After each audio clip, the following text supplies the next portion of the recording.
Buenas tardes, estamos aquí con Yasin Sueja, periodista sirio-español, residente en Estambul, desde donde edita una revista online, que nos dirá el nombre de él, porque yo no sé pronunciar.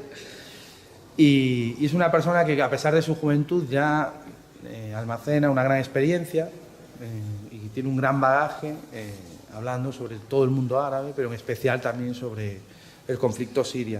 Participante esta semana en el ciclo de conferencias organizados por el Partido Sain y que lleva el título de Ninguna persona es ilegal, tenemos la oportunidad de que nos atienda aquí en Santiago de Compostela y que dialoguemos un ratito sobre lo que es el conflicto en Siria. Primero, antes de nada, nos gustaría entrar en el tema del lenguaje, ¿no? Se habla de crisis de refugiados, de crisis humanitaria, de avalancha de refugiados. Vaya lenguaje, ¿no?, el que marca nuestros periódicos estos últimos meses. Sí, bueno, los periódicos y la esfera política, y además es una mezcla macabra, no sé cómo llamarle, también no es solo el lenguaje, sino que es también los tiempos. O sea, si hablamos entre comillas de crisis de refugiados, parece paradójico que nos hemos enterado de que hay una crisis de refugiados en verano de 2015, cuando realmente hay refugiados sirios desde abril, mayo del 2011, pero claro, son crisis de refugiados cuando al parecer, no sé, hacen un efecto visual en algún sitio de Europa, o en el caso de la foto del niño de Aylan, que fue una foto que removió muchas conciencias, pero no era la primera foto ni fue la única, pero bueno, esto del periodismo, esto de los medios, hay momentos en los que pues suena la campana o no suena. Después, pues otros términos ya, avalancha de refugiados, incluso crisis, ¿no? Algún momento que crisis, como quieres decir muchas cosas pero acabas no diciendo nada, o simplemente poder ver alguna vez que traen algún experto sobre Oriente Medio, sobre Siria, y te dicen, no, es que claro, es que el tema es muy complicado, no, ya, pero claro, o sea, la complejidad como escapatoria, ¿no? Es que es todo muy complejo, hay muchos intereses mezclados, hay lo étnico, lo religioso y tal. Bueno, ya si es complejo, claro, parece que nos hemos acostumbrado a una vagancia pues intelectual e incluso moral, que si ya la cosa es compleja, ya no nos pidas mucho, que a mí dame blancos y negros, ¿no? Parece que en algún momento. Siria 2011, ¿no? En general, todo el mundo árabe, la primavera árabe, pues, todo un movimiento que da muchísima esperanza, que parece que empuja la democratización del mundo árabe. Y en Siria, ahí en 2011, pues surgen movimientos muy fuertes. ¿Y qué pasa? ¿Cuál es la razón de esos movimientos democráticos que hubo en Siria en 2011? Lo que ocurre en 2011 es más o menos en distintos niveles y en distintas expresiones lo que aparece en casi la mayor parte de los países árabes. Y es que las contradicciones socioeconómicas y políticas llegan a niveles en los que los regímenes, pues ya viejos, ya enquistados, ya pues oxidados, son incapaces de tratar, son incapaces de huir de ellos incluso hacia adelante. En Egipto o en Túnez, pues la expresión tuvo otro carácter, fructificó de alguna manera, parcialmente, pues rápido. En el caso de Siria y Libia, pues la represión fue directamente hacia un sentido bélico, ya no de represión policial, o ya eran dos regímenes que parece que sabían que esto no podían tratarlo parcialmente, ¿no? Había que acabar con ello. Y bueno, violencia solo genera violencia. Cuando al fin y al cabo estás tratando con una enorme masa humana, pues que la verdad poco tiene ya que perder, que sale a protestar, le matas 10, salen los funerales de los 10, en estos funerales matas a otros 10, una y otra vez, esta gente se va a levantar en armas, la cosa aumenta, pasas a un contexto bélico en el que, por supuesto, ya ahí entra el tema regional, ya entran no sé cómo llamarle, la guerra fría histórica, si entre Irán o Arabia Saudí, si entra Turquía ahí, entra Rusia, entra Estados Unidos, y pasamos a tener ya muchos niveles, el nivel local, el nivel regional y el nivel internacional, ¿no? Claro. Y luego pasado el tiempo, acabamos hablando solo de esa realpolitik, de conferencias de gente muy bien vestida y tal, pero el nivel regional no se acuerda de nadie. Traté de intentar en estos años, intenté ver la mayor cantidad posible de producción periodística o incluso de análisis sobre lo que ocurría en Siria, y lo que más falta realmente, lo que más falta es interesarse por qué esta gente se levantó dispuesta a morir. Porque de Rusia y China y Estados Unidos, o de Arabia Saudí, Qatar, Turquía, no sé qué, hay mucha gente dispuesta a hablar y todos son muy entendidos y muy tal y eso. Pero de la realidad del país, de por qué llegó esto a lo que llegó en temas internos, pues casi nada. Y eso, bueno, eso no es nuevo, eso es un tipo de orientalismo que no es nada nuevo. Ya decía, creo que fue Levi Strauss, ¿no?, que las ciencias humanas en Europa, aquí se usa la sociología y la política, y fuera de Europa ya sí eso se usa la antropología, ¿no? Hablamos es que son etnias y religiones que se matan entre ellos de toda la vida y tal, y bueno, ya está. No hay nada racional, ¿no? No hay una razón de protesta, tú no tienes unas aspiraciones, no hay un empobrecimiento, no hay una sensación de marginalidad, no, eso se lo negamos a esta gente, ¿no? Allí solo se matan por religión y petróleo, porque son así, son seres, pues es como, no sabría cómo llamarlo, es como una especie de deshumanizar a la gente, ¿no? Un poco.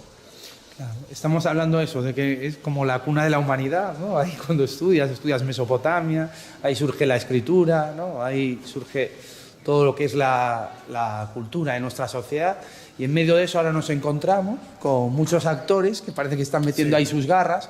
Entonces, claro, es muy difícil para un lector, desde luego, que lea aquí en España, entender muy bien cuál es el papel de Irán, de Rusia, de Estados Unidos, de la Unión Europea en todo esto, ¿no? Entonces, nos gustaría eso, que nos explicara, si puede ser, pues un poco a qué juegan, porque aparentemente son, pues eso, luchas externas a Siria que están matando a Siria, ¿no? Sí, ahí también podemos, no sé, analizarlo a lo mejor en diferentes niveles. Sin duda hay actores regionales que para ellos el conflicto sirio es parte de su guerra, ¿no? Por ejemplo, si hablamos de Irán, para Irán Siria es un aliado / satélite de vital importancia para el proyecto, no sé, entre comillas, imperial iraní. Para Arabia Saudí, pues no deja de ser también un campo donde se le puede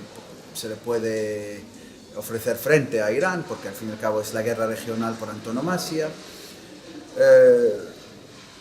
Pues para Israel también no deja de ser también un conflicto en el que se pueden cambiar las cosas a su favor. Al fin y al cabo Siria, aunque no haya tenido enfrentamientos directos en los últimos 40 años, pues es un aliado, o es un vecino, pues del que no se fía mucho, tal. Después tienes la crisis de un modelo regional ya caduco, habría que empezar a pensar de que realmente aquella zona está configurada porque dos oficiales, uno inglés y uno francés, se juntaron a una tienda de campaña, creo que fue en Egipto, en Sudán, y decidieron que la división era así, que esto es para ti, esto es para ti, esto es para ti. Y esto es un modelo que habría que replantear, ya no solo las fronteras entre países, sino la configuración interna del país. Hay una crisis en Siria que no es solo la crisis de modelo de Estado si democrático o no, también hay una crisis de centralidad, ¿no? Hay zonas, aldeas muy alejadas de los centros urbanos históricamente conocidos de Siria, pues que aparecieron, ¿no?, en estos últimos 5 años y que se reivindicaron. Aquí estamos, tienen sus reclamaciones, tienen sus inquietudes, pero tienen también su identidad, ¿no?, que quieren formar parte de este país. No puede ser que siga el tema como que es un país que es la capital y provincias, ¿no? O sea, habría que replantearse también lo que es el modelo de Estado en el Levante. Y un tercer nivel, no menos importante, pues sería, yo creo, que la crisis sistémica ya internacional. O sea, nosotros no por vanidad decimos que Siria es un problema mundial. No es que Siria haya provocado un problema en el mundo, sino que el conflicto sirio apareció en el que realmente el mundo está en crisis. parecerá una obviedad o parecerá a lo mejor una tontería decir cuando el mundo no estuvo en crisis, ¿no? Pero esos modelos tan agotados que vemos ahora mismo, yo creo que ya sobrepasan cualquier cosa que hayamos visto antes. Y es ahí donde está el papel de Rusia.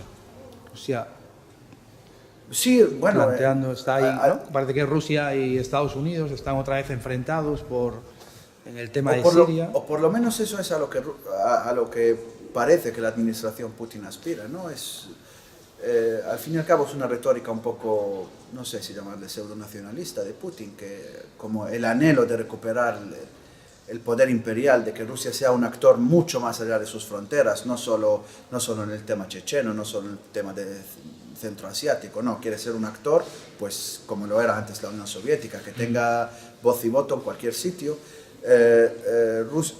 Aparte de eso, también para Rusia, pues tiene también sus cuentas con Siria y con el mundo árabe. Al fin y al cabo, no es nada secreto que realmente tiene una preocupación con la cuestión musulmana, entre comillas, dentro de las fronteras de la Federación Rusa o incluso en Centroasia. Y para ellos es un problema que hay que tratar. Vieron las revueltas árabes desde un primer momento como una amenaza, porque para ellos su lectura era que esas revueltas árabes desplazaban regímenes que eran más amigos o menos amigos, pero eran regímenes autocráticos con los que tratas con una persona, no tratas con un país, y eso es mucho más fácil que tratar con realidades mucho más complejas y sobre todo si hay islamistas por medio. Claro. Entonces hablabas de que aparte del nivel internacional y el regional había también motivos locales, o sea, problemas políticos que tenían los sirios que hicieron que se levantaran en la primavera árabe y la represión. ¿Eso nos puedes contar un poco más de esa realidad que está más oculta? El nivel político, pues, nivel político se podría resumir en que no había política en Siria. Hay alguien que manda y nada más. No hay ningún tipo de plaza pública, por decirlo de alguna manera. No solo a nivel político, a nivel intelectual, a nivel mediático, todo. Hay solo un actor, que es el régimen.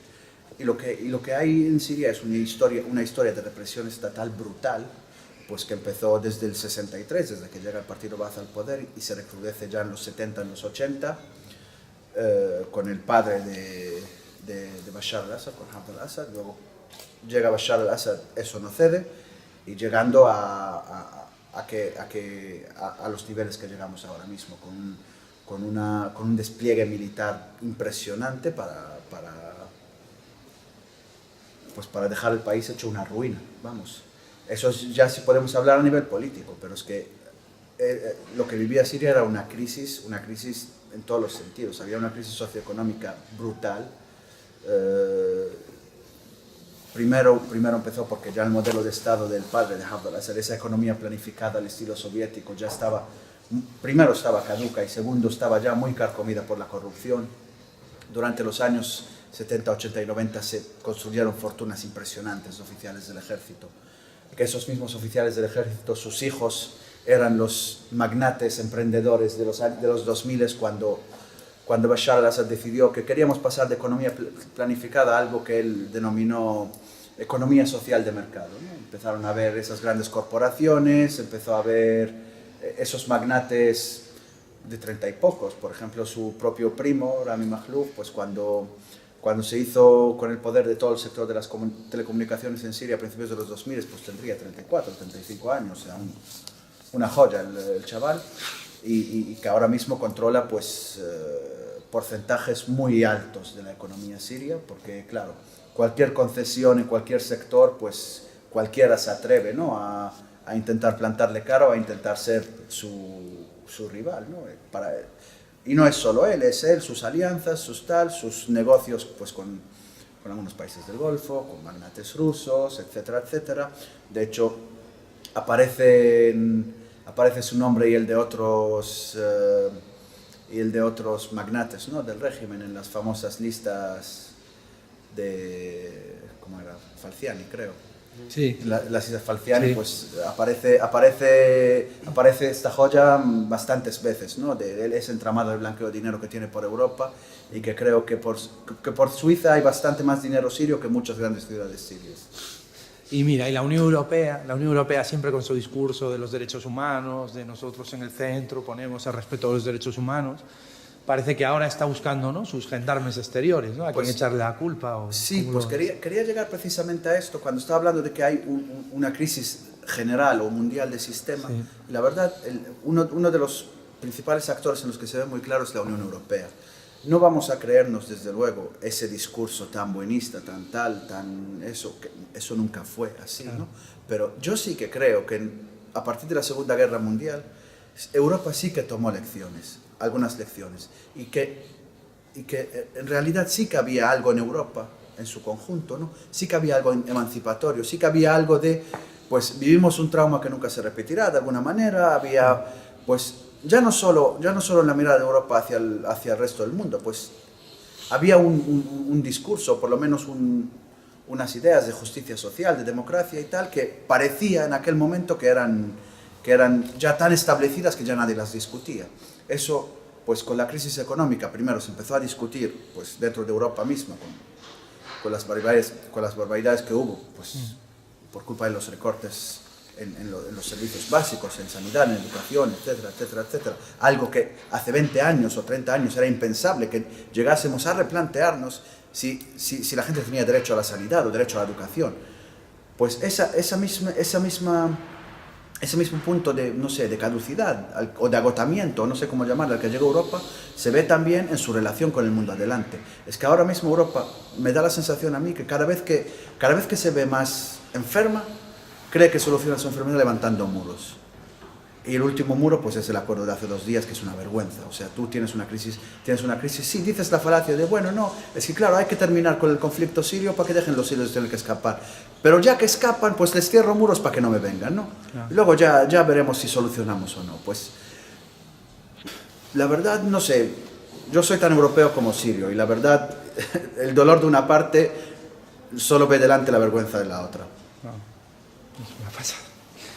Sí, y los sirios, quería hablar ahora de eso, ¿dónde ves la esperanza? ¿Dónde están las posibilidades de salir de este conflicto? Nosotros vemos, por otro lado, a un pueblo sirio también con unas muestras de dignidad importantes entre los refugiados, pues hechos de esperanza que hablan también de que se organizan dentro del dolor y que buscan salida, ¿no?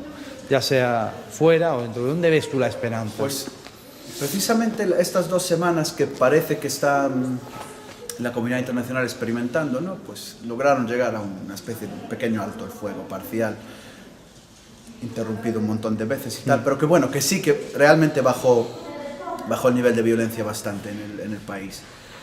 Y fue muy llamativo hace 2 o 3 días que, entre que la gente empezó a ver que bueno, que cesaban un poco los bombardeos, volvieron las manifestaciones y las concentraciones, pero en ciudades completamente destruidas. Es que no sabíamos por dónde salía la gente. Yo veía las fotos y alucinaba, pero esta gente aún tiene la capacidad de decir, no, mira, es que vale, igual ya lo perdí todo, pero sigo repitiendo que yo salí porque quiero dignidad, porque quiero libertad, porque no quiero seguir viviendo bajo el yugo de lo que estuve viviendo medio siglo, ¿no?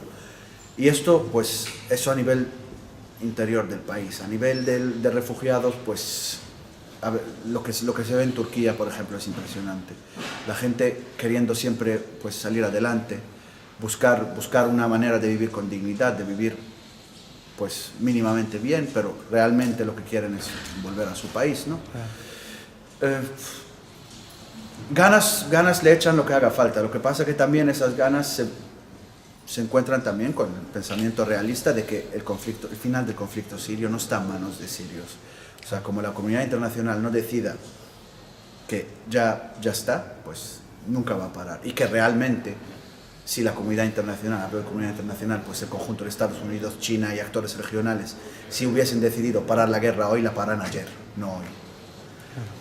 Bueno, Yasin, también queríamos preguntarte, porque nos parece muy interesante, tu revista online, de difícil nombre para mí. Al-Jumhuriyya. Eso, que está editada en árabe y en inglés. Y también nos gustaría que nos contaras ese proyecto, porque nos parece un proyecto también muy interesante, que está hecho en Estambul, que está hecho fuera de Siria, por periodistas sirios, que tenéis a gente, digamos, en todo el mundo árabe, y que vemos que además tiene un nivel de publicación bastante importante, ¿no? Bueno, sí. Realmente, la verdad, no empezamos pensando nada a lo grande, ¿no? Éramos un grupo de pues, unas 7 u 8 personas, entre periodistas, académicos, estudiantes, que en 2012 decidimos que la verdad valía la pena pensar en hacer como una especie de, pues al principio era como una especie de blog colectivo, ¿no? De bueno, publicar alguna cosa de vez en cuando, tal. Sobre todo porque en aquel momento buena parte de estos miembros fundadores vivía en Siria, ¿no? Pues podía contar un poco lo que estaba viendo y tal. Poco a poco pues empezamos también a recibir pues contribuciones de gente que ya sean escritores consagrados o chavales que escribían por primera vez, que les apetecía, ¿no? Escribir, sobre todo porque desde un principio tuvimos una imagen como muy clara de portal de internet, como de una visión bastante progresista, bueno, muy progresista, definitivamente opositora al régimen, muy radical en sus demandas democráticas, por decirlo de alguna manera, pero también con un conflicto bastante grande con los islamistas, con un discurso bastante diferente respecto a la cuestión de los islamistas, porque ese es un tema muy importante en las revueltas árabes, son mis rivales, pero yo no quiero que los aniquilen, yo quiero tener una lucha política con ellos dentro de un marco democrático, siempre que ellos estén dispuestos a esto, que hay buena parte de ellos que sí lo están, que puedes rivalizar con ellos o puedes tener los sentimientos más negativos de los que quieras, pero realmente, o sea, reducirlos todos a la imagen del yihadista de turno que quiere matar a todo el mundo es muy injusta, es tan injusto como decir que Bashar al-Assad es laico, es igual de injusto. Y poco a poco pues empezó el proyecto un poco a crecer. Durante 2 años trabajamos pues de manera completamente voluntaria. Luego empezamos a buscar maneras de financiarnos pues con becas de organismos, ONGs, contribuciones, alguna que otra donación, ¿no? Muy pequeña, que bueno, ahora mismo tenemos un poquito de presupuesto que realmente pues nos cubre, si quieres, los costes operativos, más o menos. Ninguno de nosotros vive completamente de eso, que eso también es muy importante, aunque pasen épocas que sí, que lo necesites más o menos. En el caso de la gente que trabaja, pues de editores, de tal. Y bueno, este año empezamos también a regularizar un poco nuestra publicación en inglés, porque vemos que hay mucha discusión, ¿no? En el plano global sobre Siria, buena parte de ella es en inglés, que es una discusión que seguimos y que la verdad nos suele cabrear bastante. Entonces queremos formar parte de esta discusión, pues siendo una voz, digamos de alguna manera, siria, ¿no? Ya sea pues con contribuciones escritas directamente en inglés como traducciones de algunos textos importantes que se publicaron en árabe o tal. Ahora mismo, por desgracia, los miembros fundadores ya no queda nadie en Siria por motivos pues, obvios. Pero bueno, entran nuevos colaboradores, gente muy joven. O sea, lo que intentamos es pues, tener desde a lo mejor algunos textos bastante largos que realmente por teoría no se podrían publicar online, ¿no? Unas cosas muy largas, unas parrafadas, pues ensayos sobre análisis o sobre temas culturales o tal, pues lo que nos gusta es que lo podemos combinar en el mismo portal con historias contadas por chavales de 19, 20, 22 años de lo que vivieron, claro, con nuestra ayuda editando, dándoles consejos de cómo, por ejemplo, explicar más el contexto, contar su historia para que puedas comprender de dónde vienen o tal, que acabe saliendo una especie de reportaje contado en primera persona de gente no profesional. A mí me gusta llamarlo, bueno, lo llamamos en inglés storytelling, o sea, una especie de cuentacuentos, pero te está contando un cuento, no es que sea un cuento real, es que es la realidad, pero contado de una manera, sí, periodística, pero no es un profesional quien te la está contando. es casi alguien, una escuela. Es alguien que, periodistas. alguien que la está viviendo, ¿no? Es una manera que yo creo que está entrando con fuerza, ¿no?